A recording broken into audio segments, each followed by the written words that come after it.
देखो, कल हम आपको ग्रेविटेशंस के बारे में इंट्रोडक्शन दे रहे थे और ग्रेविटेशंस के बारे में समझाए भी थे। ग्रेविटेशन क्या होता है, क्यों एक प्लैनेट जो होता है अराउंड द सन या क्यों moon around the earth rotate करता है, रिवॉल्व करता है, नॉट रोटेट, रिवॉल्व करता है। आज हम लोग समझेंगे यूनिवर्सल लॉ ऑफ ग्रेविटेशन। सबसे पहले बात वो यहाँ वर्ड जो है ना यूनिवर्सल, यूनिवर्सल का मतलब समझते हैं। यूनिवर्सल का मतलब होता है universe, through out the universe. मतलब कोई भी ऐसा लॉ जो पूरे यूनिवर्स पे अप्लीकेबल हो, पूरे यूनिवर्स के ईच एंड एवरी ऑब्जेक्ट पे अप्लीकेबल हो, इसीलिए इसको कहा जाता है यूनिवर्सल लॉ। मतलब कि ये जो लॉ है ग्रेविटेशंस का, ये नहीं कि सिर्फ अर्थ पे अप्लीकेबल है, अर्थ पे अवेलेबल सारे ऑब्जेक्ट पे अप्लीकेबल है, या अर्थ और मून पे अप्लीकेबल है, अर्थ मार्स पे अप्लीकेबल है, या इस सिर्फ सोलर सिस्टम के अंदर अप्लीकेबल है। नहीं, ये यूनिवर्सल लॉ ऑफ ग्रेविटेशन का मतलब हुआ कि ये जो ग्रेविटेशंस का लॉ है वो पूरे यूनिवर्स के ईच एंड एवरी ऑब्जेक्ट पे अप्लीकेबल है। अब ये यूनिवर्सल लॉ ऑफ ग्रेविटेशन है क्या, ये किस चीज़ से रिलेटेड है? तो हम कल आपको बताए थे प्रीवियस क्लासेस में, मतलब कल नहीं, प्रीवियस क्लास में आपको हम बताए थे कि अगर हम किसी भी ऑब्जेक्ट को फ्री फॉल करते, फ्रीली छोड़ देते, तो अर्थ उसको अपनी तरफ खींचता है थ्रू द ग्रेविटेशनल फोर्स। और न्यूटन का थर्ड लॉ अगर अप्लाई करें तो जितना फोर्स से अर्थ इस चौक को अपनी तरफ खींचेगा, चौक भी उतना ही फोर्स से अर्थ को अपनी तरफ खींचेगा। लेकिन चूंकि इसका mass as compare to the earth काफ़ी कम होता है, इसलिए ये मूव करता है, मतलब मूव करता हुआ दिखाई देता है, लेकिन अर्थ हमको दिखाई नहीं देता है, बट फोर्स दोनों एक दूसरे पर अप्लाई करता है। यूनिवर्सल लॉ ऑफ ग्रेविटेशन उसी फोर्स से रिलेटेड है कि अगर दो ऑब्जेक्ट है और दो ऑब्जेक्ट के बीच में जो लगने वाला ग्रेविटेशनल फोर्स है वो किन किन बातों पे डिपेंड करता है। ऑलरेडी आप जो को बता चुके हैं कि जो ये ग्रेविटेशनल फोर्स होता है दो ऑब्जेक्ट के बीच में लगता है, वो दो ऑब्जेक्ट हो सकता है कि एक चॉक और एक डस्टर हो, उनके बीच में भी ग्रेविटेशनल फोर्स लगता है। हम और आप हैं, हमारे और आपके बीच में भी ग्रेविटेशनल फोर्स लगता है। चेयर और टेबल है, उसके बीच में भी ग्रेविटेशनल फोर्स लगता है। वहाँ पे हम आपको ऑलरेडी ये भी समझा चुके हैं कि अगर एक टेबल और एक चेयर के बीच में ग्रेविटेशनल फोर्स लगता है तो फिर वो एक दूसरे को अट्रैक्ट क्यों नहीं करता है। इसका भी रीज़न बताए होंगे कि चूंकि वो दोनों अर्थ के ग्रेविटी में है और अर्थ के ग्रेविटेशनल फोर्स के कंपेयर में चेयर और टेबल के बीच में जो ग्रेविटेशनल फोर्स लगता है वो काफ़ी कम होता है, इसलिए वो दोनों एक दूसरे को अट्रैक्ट नहीं कर पाता। आज हम उसी को कैलकुलेट करेंगे कि आखिर एक टेबल है और एक चेयर है तो उनके बीच में कितना ग्रेविटेशनल फोर्स लगता है, या हम और आप हैं तो हमारे और आपके बीच में कितना ग्रेविटेशनल फोर्स लग रहा, मेरे और अर्थ के बीच में कितना ग्रेविटेशनल फोर्स लग रहा। और फिर हम आराम से समझ जाएंगे कि हम एक दूसरे को अट्रैक्ट कर सकते तो क्या खींच सकते हैं या नहीं खींच सकते। ठीक है, तो लेट्स स्टार्ट करते हैं यूनिवर्सल लॉ ऑफ ग्रेविटेशन से। एक्चुअली में ये किस से रिलेटेड है, तो दो ऑब्जेक्ट के बीच में लगने वाला ग्रेविटेशनल फोर्स से रिलेटेड है। हम मान लिए कि मेरे पास दो ऑब्जेक्ट है, एक object having mass capital M और एक second object having mass small M, और दोनों एक दूसरे से आर डिस्टेंस पे है। आर डिस्टेंस मतलब कि इसके सेंटर से इसके सेंटर के जो बीच की डिस्टेंस है वो कितना है, आर है। अब इन दोनों के बीच में ग्रेविटेशनल फोर्स लगेगा। ठीक है, यूनिवर्सल लॉ ऑफ ग्रेविटेशन के अकॉर्डिंग कहा जाता है कि दो ऑब्जेक्ट के बीच में जो लगने वाला फोर्स है वो डायरेक्टली प्रोपोर्शनल होता है प्रोडक्ट ऑफ मास का। इन दोनों के बीच में जो फोर्स लगता है ग्रेविटेशनल फोर्स वो डायरेक्टली प्रोपोर्शनल होता है प्रोडक्ट ऑफ मास का, m इंटू एम। प्रोडक्ट मतलब इन दोनों का मल्टीप्लाई। डायरेक्टली प्रोपोर्शनल का मतलब क्या हुआ, डायरेक्टली प्रोपोर्शनल का मतलब हुआ कि अगर मास का प्रोडक्ट बढ़ेगा जैसे फॉर एग्जाम्पल प्रोडक्ट का मतलब समझिए, जैसे मान लें कि ये हुआ 20 kg और ये हुआ 2 kg, तो 20 इंटू 2 40, और अगर यहाँ पर प्रोडक्ट हम 30 कर दें तो 30 इंटू 2 60, अगर यहाँ पर 40 कर दें तो 40 इंटू 2 80 प्रोडक्ट। तो जैसे जैसे प्रोडक्ट बढ़ेगा तो उन दोनों के बीच में लगने वाला फोर्स भी बढ़ेगा, अगर इस डिस्टेंस को कांस्टेंट रखा जाए, मतलब डिस्टेंस चेंज नहीं हो।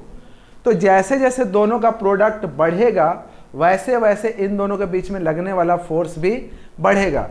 अब एक छोटी सी बात आप समझिए कि अगर मान लिए कि यहाँ पे हम हैं 1 मीटर दूरी पर, एक मेरे ही फ्रेंड, मेरा फ्रेंड है, ठीक है, हम दोनों के बीच में ग्रेविटेशनल फोर्स, एक हम हैं और मेरे जस्ट 1 मीटर डिस्टेंस पे एक छोटा सा मेरा स्टूडेंट है।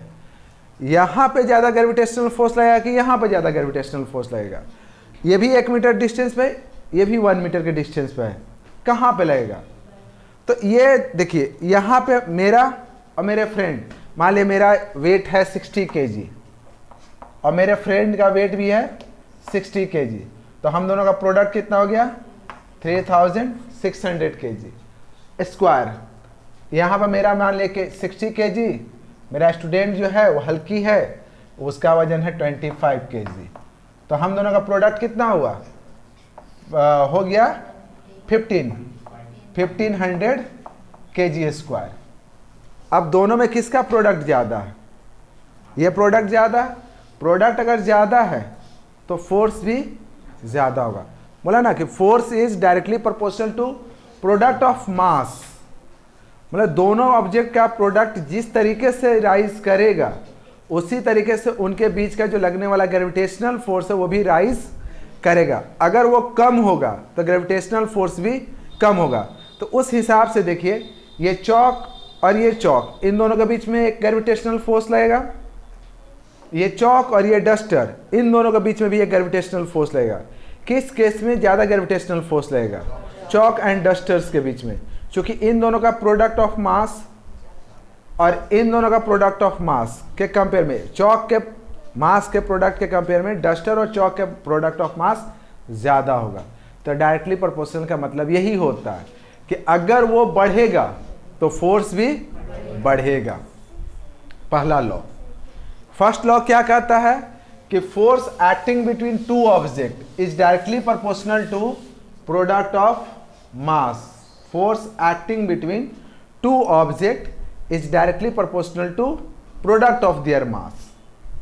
इसको आप लिख लीजिएगा, हम बोल रहे हैं तो समझ में आ रहा ना, इसको आप लिख लीजिएगा कि the gravitational force acting between two object is directly proportional to product of their mass. Mathematically F is proportional to M small M. Second law कहता है कि the force acting between the, मतलब द ग्रेविटेशनल फोर्स, फोर्स का मतलब यहाँ पे gravitational force, the gravitational force acting between two object is inversely proportional to square of their distance. मतलब force is inversely proportional to square of their distance. Inversely का मतलब हुआ कि अगर दोनों के बीच का डिस्टेंस को बढ़ाया जाए तो फोर्स स्क्वायर में घटेगा। मतलब ये हुआ कि अगर मान लें कि अभी इन दोनों के बीच में 1 मीटर है, अभी दोनों के बीच में कितना गैप है? 1 मीटर, और लेट्स एज्यूम कि दोनों के बीच में जो फोर्स है वो 100 न्यूटन का लग रहा है। लेट्स एज्यूम कि अभी इन दोनों का बीच का डिस्टेंस है 1 मीटर और फोर्स कितना लग रहा है? 100 न्यूटन। अगर हम डिस्टेंस को 2 मीटर कर देते हैं, डिस्टेंस को कितना कर दिए? 2, तो फोर्स जो है ना 2 का स्क्वायर कितना होता है? 4 टाइम घट जाएगा, मतलब 100 डिवाइडेड बाई 4, मतलब कितना फोर्स बच जाएगा? 25 न्यूटन। समझे? और अगर हम डिस्टेंस को 5 कर दिए, 5 मीटर, 1 के बजाय 5 मीटर कर दे, तो 5 का स्क्वायर कितना होता है? 25, तो 100 डिवाइडेड बाई 25, 4 न्यूटन। मतलब कि अगर ये दो ऑब्जेक्ट है, 1 मीटर के गैप पर है और फोर्स अगर 100 न्यूटन लग रहा है, इस गैप को अगर हम 2 मीटर कर दिए तो फोर्स स्क्वायर, मतलब उसका स्क्वायर कर दिए, 2 का स्क्वायर 4 टाइम हो जाएगा। 4 टाइम मतलब 4 टाइम मतलब कि उसका डिवाइड कर दीजिए तो 100/4 हो जाएगा 25। और अगर इन दोनों के बीच का डिस्टेंस 5 हो जाए, 5 मीटर, तो फोर्स कितने से डिवाइड हो जाएगा? 25 से डिवाइड हो जाएगा। अगर डिस्टेंस को हम मान लिए कि 10 मीटर कर दे तो फोर्स कितने से डिवाइड हो जाएगा? 100 टाइम से डिवाइड होगा। स्क्वायर से डिवाइड कीजिएगा तो 1 न्यूटन का फोर्स बचेगा। मतलब आप समझ रहे हैं कि अगर हम और मेरे सामने एक गर्ल्स बैठी हुई है और हम दोनों के बीच में 1 मीटर का गैप है,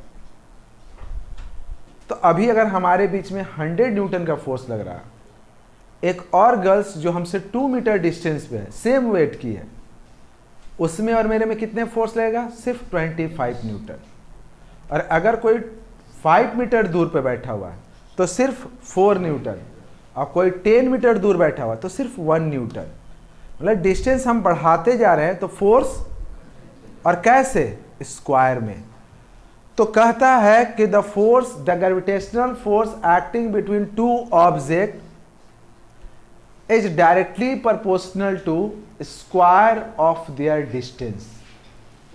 अब हम इन दोनों लॉ को कंबाइंड कर देते हैं, दोनों को कंबाइंड कर देते हैं तो क्या लिखेंगे? देखो ऐसे लिखेंगे, F proportional to M M, और बाई में है ये आर स्क्वायर। हमेशा याद रखना कि कहीं भी अगर आपको प्रोपोर्शनल साइन को हटाना हो, इसको कहते हैं प्रोपोर्शनल साइन, इस प्रोपोर्शनल साइन को हटाना है तो एक कांस्टेंट लेना पड़ेगा। कांस्टेंट का मतलब कि कोई भी ऐसा वैल्यू जो फिक्स हो। तो हम लोग इस प्रोपोर्शनल साइन को हटाने के लिए एक कांस्टेंट लेते हैं और उस यहां पे लिख दिए इक्वल, और इसके जगह पे हम कांस्टेंट साइन क्या लिए? जी। और इस जी को हम बोलते हैं ग्रेविटेशनल कांस्टेंट। अब बाकी जो जैसे है वैसे लिख दो। क्लियर? हम इस प्रोपोर्शनल साइन को हटाएं, क्या लगा दिए? इक्वल, और एक कांस्टेंट क्या लिए? जी। जी फॉर ग्रेविटेशनल कांस्टेंट। इस जी की जो वैल्यू होती है वो होता है 6.67 इंटू 10⁻⁻11। जी की जो वैल्यू होता है, जी मतलब कि ये कैपिटल जी है, कैपिटल जी का जो वैल्यू होता है उसको हम लोग ग्रेविटेशनल कांस्टेंट कहते हैं। और ये जो ग्रेविटेशनल कांस्टेंट जो जी का वैल्यू है पूरे यूनिवर्स में एकदम सेम रहता है। कहीं भी जाओगे पूरे यूनिवर्स में, कहीं भी, अर्थ, मार्स, जुपिटर, सैटर्न, सन या इस यूनिवर्स से बाहर, तो जी का वैल्यू कितना रहेगा? 6.67 इंटू 10⁻⁻11। यूनिट अभी हम आपको बता देते हैं, ऐसे तो हम यूनिट लिख देंगे लेकिन यूनिट हम निकालते हैं। ये जी का वैल्यू होता है। यूनिट क्या होगा जी का?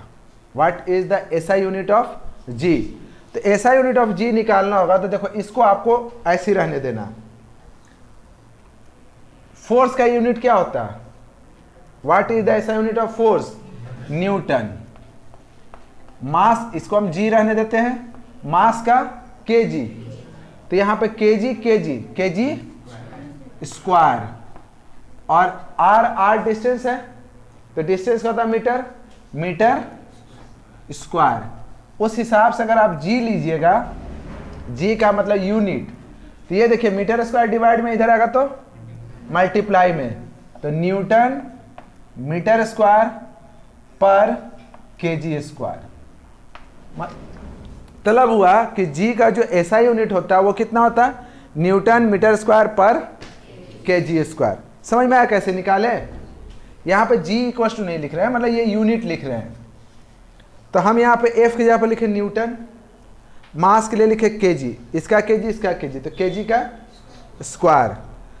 रेडियस, रेडियस आपका लेंथ है तो लेंथ के लिए होता है मीटर, तो आर का स्क्वायर मतलब मीटर का स्क्वायर, तो ये स्क्वायर इधर आया तो न्यूटन मीटर स्क्वायर, और ये डिवाइड में गया तो केजी।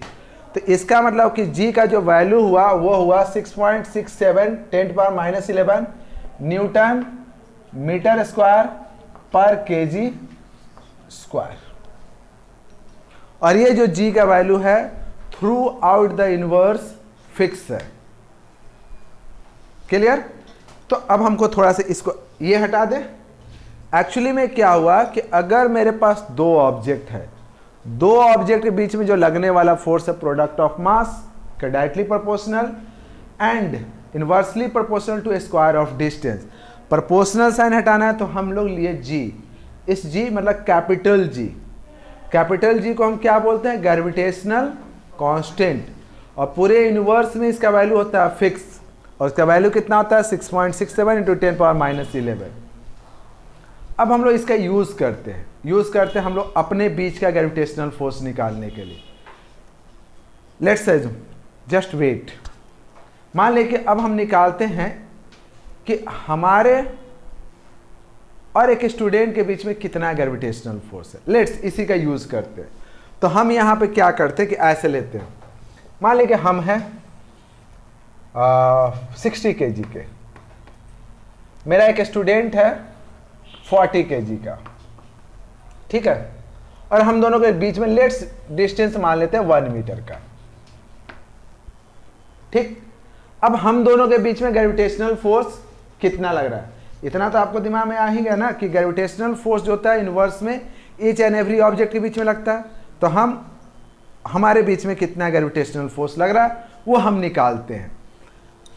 तो इसके लिए हम लोग फॉर्मूला यूज करते हैं कि F इक्वल टू क्या होता है? G capital M small m by में R स्क्वायर। तो इसका मतलब हम यहाँ पे लिखेंगे 6.67 इंटू 10⁻⁻11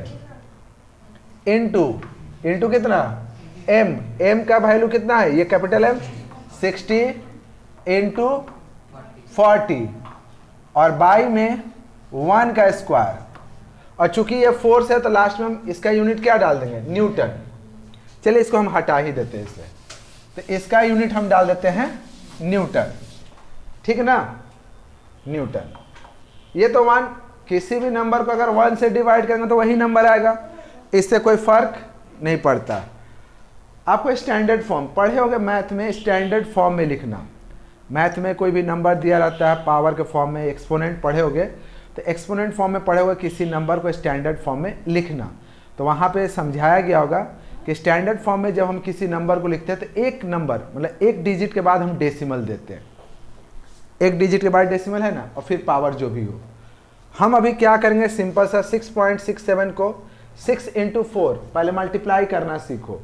तो हम यहाँ पर ऐसे लिखेंगे 6.67, 6 इंटू 4 24, इसको 24 कहना। और यहाँ से 0 यहाँ से 0, कितना 0 हुआ? 20। पॉजिटिव की नेगेटिव? पॉजिटिव। तो पॉजिटिव है तो यहाँ पर पावर ऐड कर दो, 10⁻⁻11, और ये 2 0 था तो इसका पावर हम यहाँ पे क्या कर दिए? ऐड कर दिए। पावर ऐड हो जाता है, मालूम है ना? जैसे अगर मान ले कि 10 का पावर -11 इंटू 100 है, तो इसका मतलब है 10 का पावर -11 इंटू 10 का पावर -2, और 2 सिर्फ -2। तो इस केस में क्या होता है? ओफो सॉरी, ये यहाँ पे 10। अब यहाँ पे हम क्या करेंगे कि पावर को ऐड कर देंगे। कितना हो जाएगा? -9। और अगर ये माइनस में रहता तो -11 -2 -13 हो जाता। अगर ये डिवाइड में रहता ऊपर जाता तो माइनस में लिखा था। ठीक है, फिलहाल आप समझना है तो ऐसे ही समझिए, या नहीं अगर उसमें आपको दिक्कत हो रहा है कोई दिक्कत नहीं है। आप सिंपल सा क्या कीजिए ना कि 6.67 को 60 इंटू 40 से मल्टीप्लाई कर दीजिए। ठीक, तो हम क्या करते हैं, देखो सबसे पहले 60 इंटू 40 2400 24, इसको इंटू किससे करना है?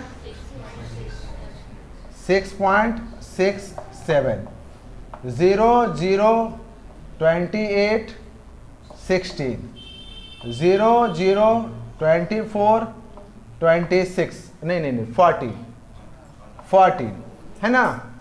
फिर यहाँ पे लिखेंगे 0 0 4 4 1 0 0 8 0 9 नहीं 0 6 1।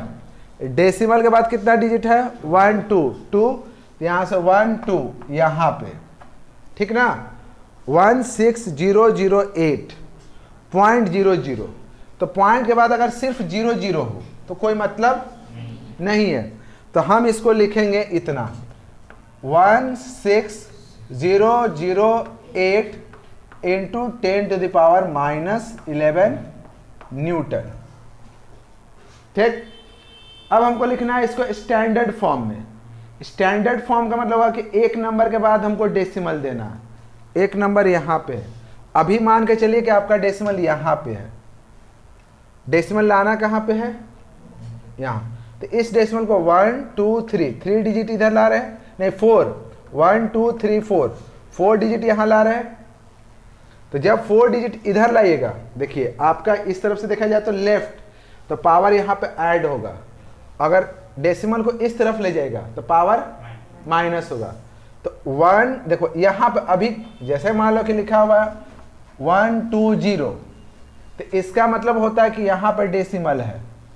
120 का मतलब क्या हुआ कि 120, तो यहाँ पर डेसिमल है, आप इसके बाद 00 लिख सकते हैं। इसको 120 पढ़ेंगे ना, तो सेम ऐसे ही है। तो हम डेसिमल को यहाँ से उठा के यहाँ लाएंगे 1 2 3 4, तो ये लिखेंगे 1.6008 इंटू 10⁻⁻11, और कितना इधर है? 4 डिजिट, तो +4 न्यूटन। इसका मतलब हो गया 1.6008 इंटू 10⁻⁻7 न्यूटन। अब इसका मतलब क्या हुआ? इसका मतलब हुआ कि हमारे देखो मेरे और स्टूडेंट के बीच में जो लगने वाला फोर्स है 1.6008 इंटू 10⁻⁻7। अब 10⁻⁻7 को सिर्फ डेसिमल में अगर हमको दिखाना है तो -7 का मतलब कि ये जो डेसिमल है 7 डिजिट और इधर शिफ्ट करेगा। ये जो डेसिमल है 7 डिजिट और इधर लेफ्ट साइड शिफ्ट करेगा। अगर हम इसको डेसिमल में ही दिखाना चाहें तो हम लिखेंगे F = 7 डिजिट और इधर, तो अब तो इधर कोई नंबर है नहीं, तो हमको यहाँ पर 0 बैठाना होगा। तो देखिए 0 0 0 0 0 0 1 है ना, यहाँ पर 1। मान लीजिए अभी फिलहाल मेरा ऐसे है 6008 इंटू 10⁻⁻7 न्यूटन। कोई भी नंबर अगर मान ले कि मेरे पास लिखा हुआ है 12, इसके पीछे 0 लगा दिए, इसको तुम क्या पढ़ते हो? एग्जाम में आपके टीचर जो लिखते हैं, मान ले कि लिखे 8, 100 में कितना लिखें? 8, ठीक। और अगर इसके पीछे में लिख दिए 0, कोई फर्क नहीं ना पड़ता है, उसको 8 ही पढ़ते। ये 1 है, इसके पीछे में 0 कितना भी लगा दिए तो कोई फर्क नहीं पड़ा। अब हम इस पावर को हटा के सिर्फ डेसिमल फॉर्म में आपको दिखाते हैं। तो डेसिमल फॉर्म में दिखाएंगे तो 7 डिजिट इधर 1 2 3 4 5 6 7, मतलब कि डेसिमल आपका यहाँ चलाएगा। तो 0.0000016008 न्यूटन। मतलब मेरे और मेरे स्टूडेंट के बीच, जो कि मेरे से 1 मीटर गैप पर थी, कितना फोर्स लग रहा है? 0.000001 न्यूटन। कितना फोर्स है? बहुत ही कम, बहुत कम हो गया ना, एक्सेस कम है। इसी कारण से हम और मेरा स्टूडेंट एक दूसरे को अट्रैक्ट नहीं कर पा रहे। समझ में आया? उसी तरह से आप अपना और अपने बीच, दोस्त के बीच का फोर्स भी निकाल सकते हो कि कितना होगा। एक्चुअली में क्या होता है कि हमारे और हमारे फ्रेंड के बीच का जो फोर्स होता है वो काफ़ी कम होता है, एंड दैट्स रीज़न कि हम एक दूसरे को अट्रैक्ट नहीं कर पाते। अब यही कि निकालते हैं कि मेरे और अर्थ के बीच में कितना फोर्स लग रहा है। जैसे मान लीजिए कि एट ए टाइम, देखिए ऐसे आप समझिए, ये समझ में आया? अब इसको थोड़ा सा आप ऐसे समझिए।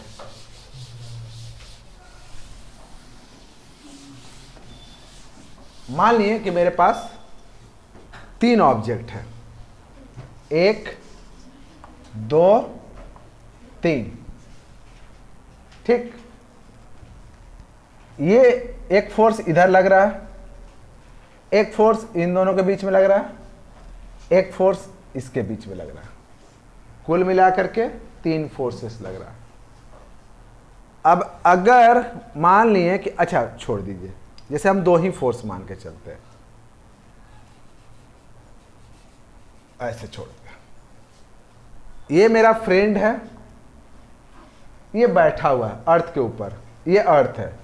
तो क्या है कि हम अपने फ्रेंड के ऊपर में ग्रेविटेशनल फोर्स लगा रहे हैं और अर्थ भी मेरे फ्रेंड के ऊपर में क्या लगा रहा है, ग्रेविटेशनल फोर्स। मेरा फ्रेंड किधर जाएगा, अर्थ के तरफ जाएगा कि मेरे तरफ आएगा? तो सीधी सी बात है, फोर्स जहां ज्यादा होगा मेरा फ्रेंड का जो मूवमेंट होगा उसी के तरफ होगा। तो हम निकाल लेते हैं, पहले तो हम निकाल ले कि मेरा और मेरे फ्रेंड मतलब मेरा मेरे स्टूडेंट के बीच में फोर्स क्या था। अब निकालते हैं कि मेरे स्टूडेंट और इस अर्थ के बीच में कितना ग्रेविटेशनल फोर्स लग रहा था। आखिर हम उसको अट्रैक्ट नहीं कर पाए तो देखें कि वो बहुत कम फोर्स था और वो अर्थ के तरफ अट्रैक्ट है। तो इसका मतलब ये भी तो चेक करना जरूरी है ना कि अर्थ जो है मेरे स्टूडेंट के ऊपर में कितना फोर्स अप्लाई कर रहा है। तो हम ये अब निकालने की कोशिश करते हैं। तो हम क्या करते हैं, ये अर्थ लेते हैं और अर्थ के ऊपर में मेरा ये स्टूडेंट बैठा हुआ है। कितने केजी की? 40 केजी के। अर्थ का मास कितना होता है? 5.98 कितना? 5.98 नहीं होता है, 6 कितना बोला? 5.98 इंटू 6 मानो उसको। मास ऑफ अर्थ हम मान लेते हैं 6 इंटू 10⁻24 kg। लेट्स एज्यूम, मान लेते हैं, ठीक है। अब ये मेरा स्टूडेंट है, ये अर्थ के ऊपर बैठा हुआ। तो अभी स्टूडेंट और अर्थ के बीच में कितना गैप है? तो यहां से लेके, ये नहीं बोलोगे कि हम तो अर्थ के ऊपर बैठे हुए हैं, तो हम दोनों के बीच में डिस्टेंस कहाँ है? डिस्टेंस सेंटर से सेंटर का होता है। तो अर्थ का सेंटर यहाँ है ना, तो यहां से यहां तक का डिस्टेंस आपको लेना होगा और इसको हम लोग क्या कहते हैं? रेडियस। तो रेडियस ऑफ अर्थ जो होता है वो होता है 6400 किलोमीटर।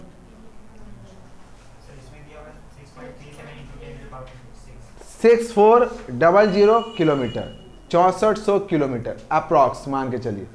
ये एग्जैक्ट नहीं होता है, जैसे मास ऑफ अर्थ एग्जैक्ट नहीं लिखा हुआ, अप्रॉक्स लिखा हुआ। रेडियस ऑफ अर्थ भी अप्रॉक्स इतना होता है, एग्जैक्ट नहीं, अप्रॉक्स। अप्रॉक्स इसलिए बोले क्योंकि आपको पता है कि हमारा अर्थ जो है प्योर स्फेरिकल नहीं है। तो प्योर स्फेरिकल नहीं है तो रेडियस एग्जैक्ट तो नहीं बता पाएंगे, अप्रॉक्स इतना मान के चलते हैं। तो ये मास ऑफ अर्थ हुआ, रेडियस ऑफ अर्थ हुआ और ये मेरा मास ऑफ जो स्टूडेंट का बात कर रहे वो हुआ m 40 kg। अब इन सब के बीच का हम फोर्स निकालते हैं, ठीक है। इसको हटा देते हैं, डायरेक्ट हम फोर्स का फॉर्मूला लगाते हैं। तो F इक्वल्स टू क्या लिखेंगे formula? F G M M R square, ठीक। ये हो गया 6.67 into 10⁻⁻11 into 6 into 10⁻24 kg into kg हटा ही देते हैं, इंटू 40 और बाई में कितना है? 644 किलोमीटर है। तो इसको मीटर में कन्वर्ट कर लो। तो मीटर में कन्वर्ट करो तो क्या लिखोगे? 6400 और किलोमीटर को मीटर में कन्वर्ट करो तो 1000 से और मल्टीप्लाई कर दो तो 3 जीरो और दे दो, मीटर। अर्थ का रेडियस कितना हो गया? 50 मीटर। इसको आप 64 इंटू 10⁻5 मीटर भी लिख सकते हो, या आप इतना लिखिए। तो हम यहाँ पर डिवाइड कितना कर देते हैं? 64 0 0 0 0 0 का स्क्वायर, चूंकि फोर्स है तो किस चीज में आएगा, न्यूटन में। ठीक है, यहां तक। अब आगे चलते हैं। अब यहां से लिखेंगे हम 6.67 इंटू 6 इंटू 40 इंटू, ये दोनों पावर को हम क्या कर देंगे, ऐड कर देंगे। तो 10 का पावर -11 प्लस 24, और नीचे लिखेंगे, देखो सिर्फ लिखेंगे 64 इंटू 64। ठीक है, और यहां आप लिखेंगे 10 का पावर 1 2 3 4 5, 5 है ना, तो उसका डबल करेंगे तो कितना हो जाएगा, 10। क्लियर। और फिर ये फोर्स है तो क्या लिख दिए, न्यूटन। 6.67 इंटू 6 इंटू 40, मतलब कि आपका आ गया, देखो 240 इंटू 6.67 कितना हो जाएगा। पहले तो इसको 0 8 16 फिर 24, हाँ 0 24 26 नहीं 40, क्या हो गया, फिर 1 4 4 0 0 8 0 0 6 1, इन आएगा। 2 के बाद डेसिमल है तो यहाँ पर डेसिमल लगा देते हैं, मतलब हो गया आपका 1 6 0 0 into 8 into 10 to the power कितना, 24 माइनस 11 13, बाय में लिखें 64 का स्क्वायर कितना होता है, 64 इंटू 64 कितना होगा, 64 into 64 16 256 24 36 38 6 9 0 4 40 96 into 10 to power 10 Newton.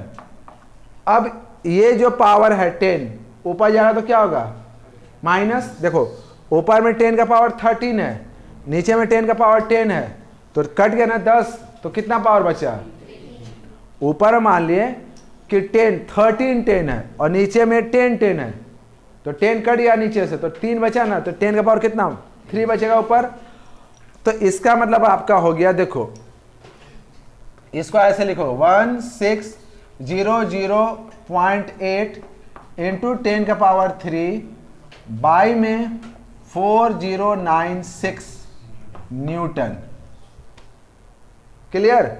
अगर ये हटा दिए तो ये पॉइंट देखो 3 है ना, पॉजिटिव है, तो जब पॉजिटिव रहता है तो डेसिमल इस तरफ शिफ्ट करता है, तो 1 2 3, तो 160800 कितना हो जाएगा, ये पॉजिटिव है, देखो नेगेटिव रहता है तो डेसिमल को इधर शिफ्ट करते, पॉजिटिव रहता है तो डेसिमल को राइट साइड शिफ्ट करते, तो 1 1 0 2 0, तो इसका मतलब हम लोग लिखेंगे यहां पे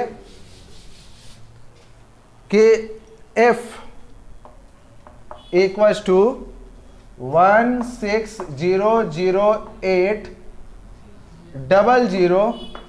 बाई में कितना 4096 न्यूटन।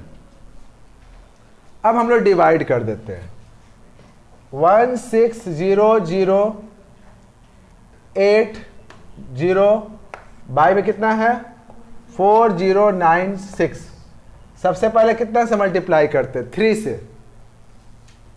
3 से किए तो कितना हो गया 18 27 27 28 फिर 22 लिख दिए और फिर 12 0 1 1 हुआ ना, नहीं 1 नहीं हुआ, 2 हुआ, 9 में से 2 गया 7, 5 में से 2 गया 3, कैंसिल, फिर यहां पे 0 दिए। अब कितना टाइम में लगा, अब इसको हम लोग ऐसा करते हैं कि एक बार 9 टाइम में लगा के देखते हैं, ठीक है, 9 टाइम। तो फिर कितना हो गया 54, 5, 9 9 जा 81, 6, 86 और फिर 4 9 जा 36।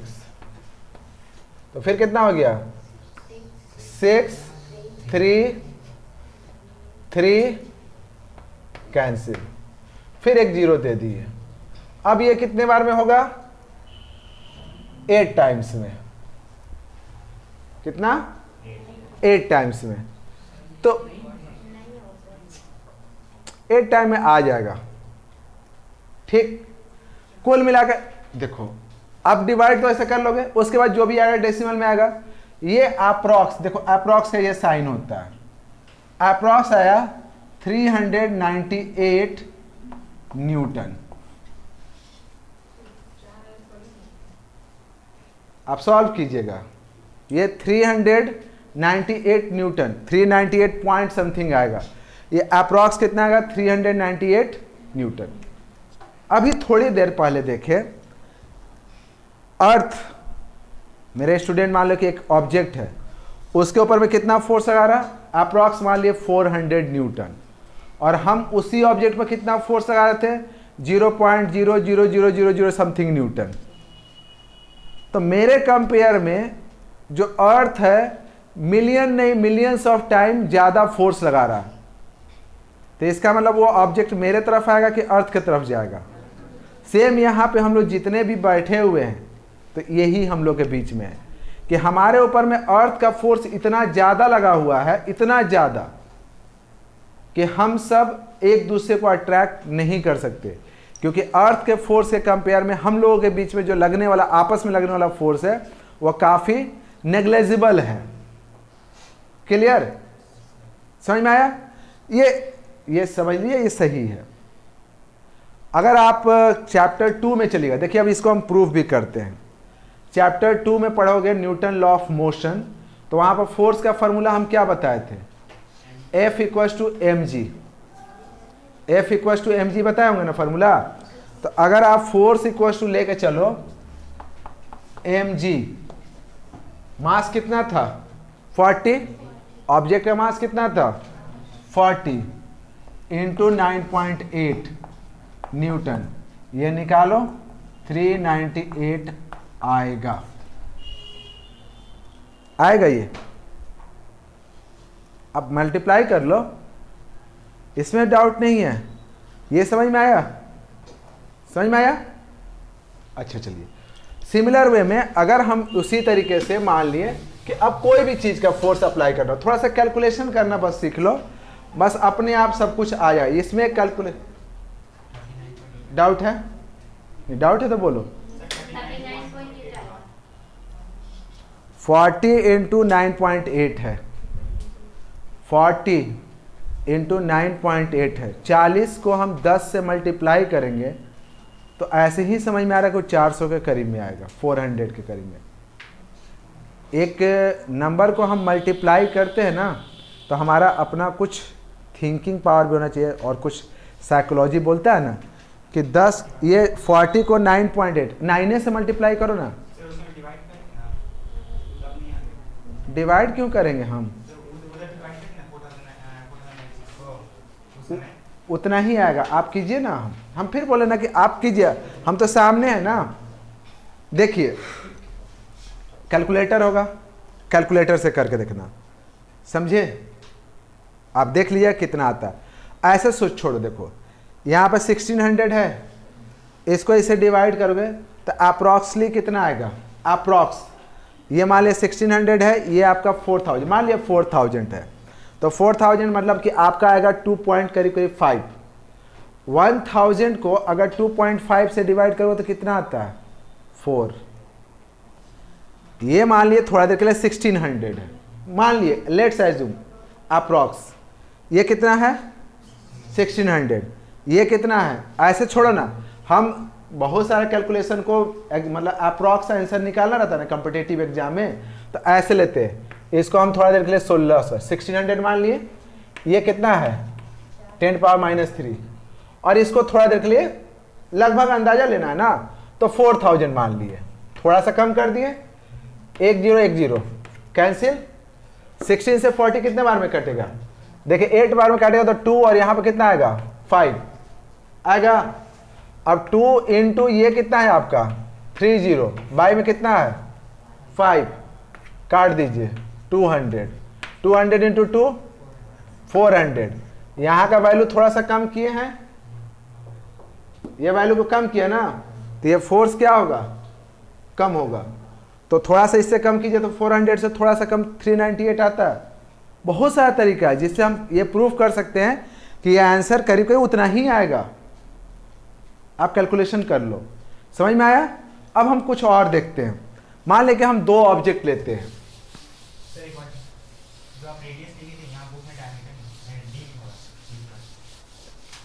अर्थ का डायमीटर कोई दिक्कत नहीं है। हम क्या बोले कि हम यहां पे देखिए, फिर से समझिए, हम बोले ये एक ऑब्जेक्ट है, ये एक दूसरा ऑब्जेक्ट है। हम बोले इन दोनों के बीच का डिस्टेंस कितना है? r। तो force is inversely proportional to 1/r²। Something, किसी सेकंड पर्सन ने कहा कि इन दोनों का बीच का डिस्टेंस है d, तो force is inversely proportional to. किसी ने कहा हम dt नहीं लेंगे, दोनों कहा कि फोर्स इन दोनों का बीच का डिस्टेंस था s, तो force is inversely proportional to. किसी ने कहा कि नहीं, डिस्टेंस तो है दोनों का बीच का 5 मीटर, तो इसका मतलब force is inversely proportional to जो डिस्टेंस है उसका स्क्वायर हम लिए। तो हम यहाँ पर r सिंबल लिए थे तो 1/r² लिए। कोई वहां पे d लेगा तो 1/d² लेगा, कोई 1p लेगा तो 1/p² लेगा। कोई इसका मतलब होगा कि नहीं हम तो अपने नाम पे लेंगे, उसका मान लो नाम होगा सोना तो s ले लेगा तो 1/s² होगा। उससे मतलब नहीं है, यहां से यहां के बीच का जो डिस्टेंस है उसका स्क्वायर लेंगे बस। क्लियर? अब डिफरेंट बुक में डिफरेंट ले सकता है। हम पहले बोले ना कि ये हम दोनों ऑब्जेक्ट का बीच का जो डिस्टेंस है उसको हम r लिए। तो यूनिवर्सल लॉ ऑफ ग्रेविटेशन क्या करता है कि 2 ऑब्जेक्ट के बीच में जो लगने वाला फोर्स होता है वह इनवर्सली प्रोपोर्शनल होता है स्क्वायर ऑफ डिस्टेंस। अब वो डिस्टेंस को आप जो भी ले लीजिए, 2 4 5 st x y। अगर x रहता तो force is inversely proportional to 1/x²। वैसे ही आप क्या कीजिएगा कि बैठ करके और डिफरेंट ऑब्जेक्ट के बीच में, जैसे मान लीजिए कि एक टेबल के ऊपर में 2 ऑब्जेक्ट रखा हुआ है, हैविंग मास 2 kg ईच। ये टेबल है, टेबल के ऊपर में 2 ऑब्जेक्ट रखा हुआ है, दोनों का मास कितना है? 2 kg, 2 kg एंड 2 kg। इसमें बहुत सारा न्यूमेरिकल होगा, थोड़ा सा कंफ्यूजन जरूर होगा, लेकिन हम लोग पहले पूरा न्यूमेरिकल इस पर कर लेंगे, समझ लेंगे, देन ही आगे बढ़ेंगे। नेक्स्ट क्लास हम लोग सिर्फ न्यूमेरिकल करेंगे। अभी आपको थोड़ा सा समझा देते हैं। अब इन दोनों के बीच में मान लिए कि 1/2 मीटर का गैप है, तो दोनों के बीच में कितना फोर्स लगेगा? F इक्वल्स टू, डायरेक्ट हम लिख देते हैं G का वैल्यू 6.67 इंटू 10 का पावर इंटू 2 और बाई में फोर्स जो है 1/2 का स्क्वायर न्यूटन। ठीक, तो ये हो गया आपका 6.67 10 का पावर -11 इंटू 4। यहाँ पे क्या हुआ? 1/, ये 4 डिवाइड में है, ऊपर गया तो मल्टीप्लाई, तो 6.67 इंटू 10 पावर -11 इंटू 4 ऊपर गया तो 4 इंटू 4 न्यूटन। तो यहाँ हो गया 4 इंटू 4 16, 16 इंटू 6.67, तो 6.67 इंटू 16 42 हो गया ना, 36 40 40, यहाँ पे हो गया 7 6 6 2 7 6 10। मतलब कि डेसिमल के बाद 2 डिजिट यहाँ पे, तो लिखे 106.72 इंटू 10 का power minus 11 Newton. Standard form में लिखना है तो इसको हम इधर लाएंगे, लेफ्ट ले जाएंगे तो पावर में ऐड होगा कि सब्ट्रैक्ट, ऐड। तो इसका मतलब हो गया कि 1 फोर्स हो गया 1.06 इंटू 10 का पावर माइनस 13 प्लस 2 न्यूटन, मतलब कि नहीं 11, 1.06 इंटू 10 का power minus 9 Newton. Minus 9 Newton का मतलब समझ रहे हो, मतलब कि ये डेसिमल को इधर लाइए, कितना 9 डिजिट, तो 9 डिजिट लाओगे ना तो f इक्वल टू हो जाएगा 0.000000000 और फिर 1। वो 1 केजी का मतलब 2 केजी का मास का ऑब्जेक्ट जो टेबल पर रखा हुआ था हाफ मीटर पे, उन दोनों के बीच का जो लगने वाला फोर्स था वो कितना था 0.00000, इतना जीरो के बाद 1 न्यूटन। वो अप्रॉक्स आप उसको क्या मानिएगा, किसी नंबर मानिएगा, जीरो मानिएगा। तो इसका मतलब कि एक टेबल पर रखा हुआ 2 ऑब्जेक्ट के बीच में जो ग्रेविटेशनल फोर्स लगता है वो करीब करीब 0 होता है, जिसके कारण वो एक दूसरे को अट्रैक्ट नहीं कर पाता। क्लियर है? नेक्स्ट क्लास में हम लोग इसी टॉपिक को कंटिन्यू रखेंगे। आप थोड़ा सा यूनिवर्सल लॉ ऑफ ग्रेविटेशन को पढ़ लीजिएगा और घर में बैठ करके अपना और अपने भाई के बीच का ग्रेविटेशनल फोर्स निकालिए। किसी 2 ऑब्जेक्ट ऐसे ही अपने हिसाब से कुछ डिस्टेंस ले लीजिए, कुछ मास ले लीजिए और फिर ग्रेविटेशनल फोर्स निकालते रहिए। 4-5 ऐसा क्वेश्चन कीजिए और फिर मेरे पास ले करके दिखाइए। फॉर एग्जाम्पल जैसे ले लो कि तुम हो, तुम्हारा भाई है, तुम्हारा मास कितना है, भाई का मास कितना है, और बीच का gap 1 metre, 2 metre, half metre, and ऐसे करके लेना और कैलकुलेशन करके लेते आना और फिर हम चेक कर लेंगे। फिर वैसे ही निकालना कि अर्थ जो है आपके भाई के ऊपर में कितना फोर्स लगाता है, अर्थ आपके ऊपर में कितना फोर्स लगाता है, अर्थ आपके पापा के ऊपर कितना फोर्स लगाता है। थोड़ा सा कैलकुलेशन सीखना होगा, तो ये एज्यूम कर करके बनाओगे और फिर लेकर आओगे, फिर हम उसको चेक करके आगे इसको कंटिन्यू करेंगे। ठीक है?